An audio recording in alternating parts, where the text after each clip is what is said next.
Turning now to the Ebola outbreak that erupted in West Africa and has now isolated cases in this country. Officials in Texas are ramping up efforts to stop Ebola from spreading after the nation's first diagnosis there. They've taken steps to sanitize the infected man's apartment, and they're monitoring people who came into contact with him. Manuel Bojorquez is in Dallas at the hospital where the patient is being treated. Manuel, good morning.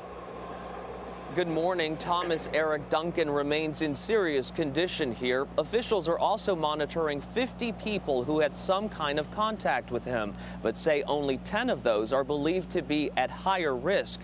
That includes at least 4 family members who shared an apartment with him. The patient's family members were allowed to leave their apartment for the first time. They were taken to an undisclosed location. Dallas County Judge Clay Jenkins drove them there. We have moved the family to an appropriate location. It's an area that's inside the city of Dallas, and it is an area away from other people. Earlier, a fully suited hazmat crew removed items from the unit where the Ebola patient Thomas Eric Duncan stayed. Soiled sheets, towels, even a car that was possibly contaminated were still there 3 days after his Ebola diagnosis. Right now, we're just trying to get the soiled linens and those items out of there.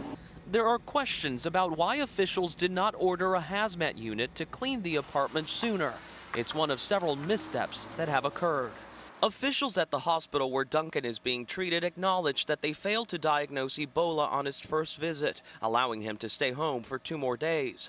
The hospital blamed that on a technical flaw, claiming the electronic records of a nurse who knew Duncan had been in West Africa did not link up with those of the doctor who treated him. Late last night, the hospital issued a statement saying there was no technical flaw and those records were available to the doctor, but did not explain why Duncan was allowed to go home, potentially exposing others to Ebola. There are also questions about why relatives who were with Duncan in the apartment were not immediately quarantined, allowing them to have contact with others.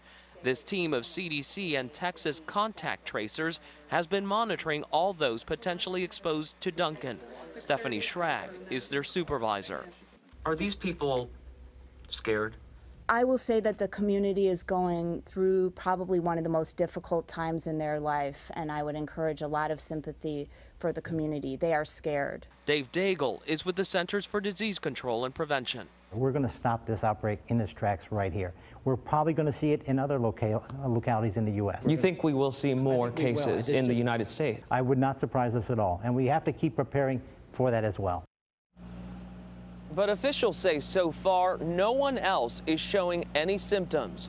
The Dallas County District Attorney said he is considering whether to bring criminal charges against the patient, but has not said what those charges might be.